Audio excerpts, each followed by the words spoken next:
Welcome to Big Blue's Exploration. Today you join me again from the Port du Soleil, video number 4 this time. After the first 3 days of skiing in the Port du Soleil for my second time, the skiing did start to improve remarkably with a big snow front coming in, meaning that for 2 days we weren't able to leave the valley of Le Creuset. What happened all across the Alps at that point, from Megève to Villars-sur-Lens, from Villars-sur-Lens to Dolmites and to Chamonix and beyond, a ton of snow started to arrive, meaning that the avalanche risk went from normal 2 or 3 up to 4 and 5 out of 5, meaning a very dangerous risk of avalanche. So to mitigate that, they obviously use explosives, but also they get people to stay inbound in places where it's open and thus reduce the risk of avalanches catching people out and burying them. Today it was a little bit damp, the snow, so after about 3 or 4 hours I did actually get quite wet, and so I did call it a day a bit early. But even then there was still a good amount of snow.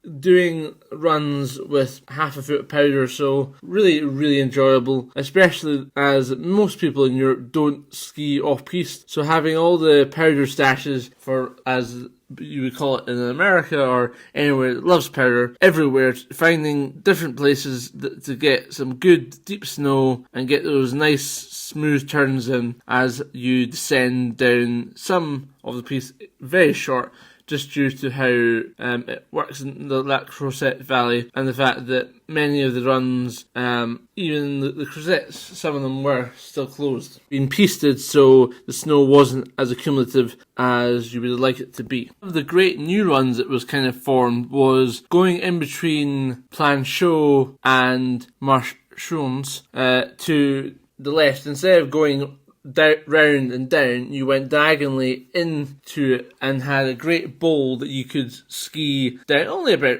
600 or 700 meters, but really good, and provided nice deep tracks, even though there is a bit of vegetation at the sides normally, and you would fall over. This time there's plenty of snow, so you were just able to glide seamlessly past it and find some new tracks. Also off Planchot and Le Creuset, there is a bit of patch there where there's some buildings in the distance, so you go diagonally down across that, and again get some really good powder, probably over a foot at some places, as you made yourself down to the Planchot lift. I did that on the first day 4 or 5 times, and then on the second day of powder I probably did it about 12 different times. Other good runs that day were coming off onto the Pauvre Conchi, off the Pauvre Conchi lift, and skiing down to the Riffal chair, and then also skiing on the full Grand Conchi on the first day of the powder off the Grand Conchi lift. But then on the second day there was even more snow, and actually some of those lifts were actually closed down. Again, I didn't go over and do some of the other lifts like Raphael, but they were apparently very good that day. And I also did Le Creuset, the full run,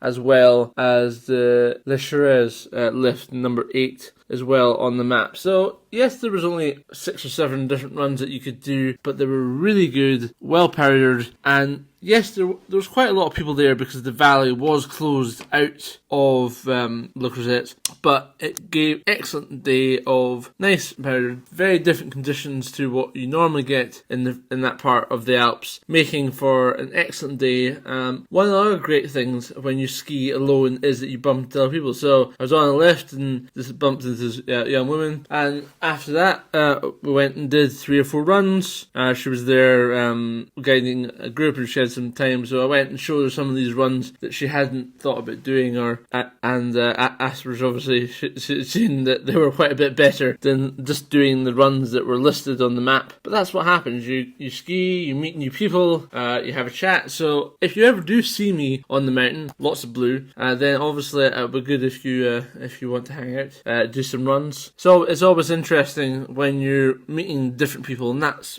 obviously the point of travel. You get to meet lots of new people, new experiences, and have fun doing it and doing the best sport in the world, skiing. Obviously, otherwise I wouldn't be doing so much and traveling so much. So thank you again, ladies and gentlemen, for watching another Big Blues explorations. Please enjoy the footage. It is a bit disjointed, but that's just purely when it came to editing and trying to give a video with lots of different angles on a couple of days where I was quite limited to the amount of runs I could do. But as you can see, it was very nice conditions, and even though we don't typically get those sorts of conditions in this part of Europe, it does happen occasionally, like we found this year with much of Italy, apart from Cortina, just until just a few days or so before the Olympics, and also in places like Austria and Switzerland, like St. Anton and Alberg, where later season this year they got lots of snow. And also, I'm now looking forward to the next year. It might be a bit quieter. I am trying to get a career job, but we'll see if that works. But if it doesn't, then lots of skiing again. I am kind of thinking that I'm going to go and do, there's about 12 major resorts in Switzerland that I still want to do. So Villers-sur-Lans, we've got Engelberg, Tiltis, we've got Arosa Lendehain, Davos Klosters, we've got Stad as another very famous resort, also Zainal, as well as Lecce Arena, which is on the way to Andermatt, and a few more that are on the list that I'm hoping that I will do next year. Oh, and then also going to Italy, do Livigno, and next year I'm getting the Indy Pass. So whereas the Epic and Icon passes are really quite big, really, $1,000, $1,200, $1,500, the Indy Pass this year was around $350 for renewals, and now is $369 with some dates, blackouts, but those blackouts really only refer to American resorts, and it's only Christmas, Martin Luther King Day, which is like in February, and also President's Weekend, which again is in like February, March time.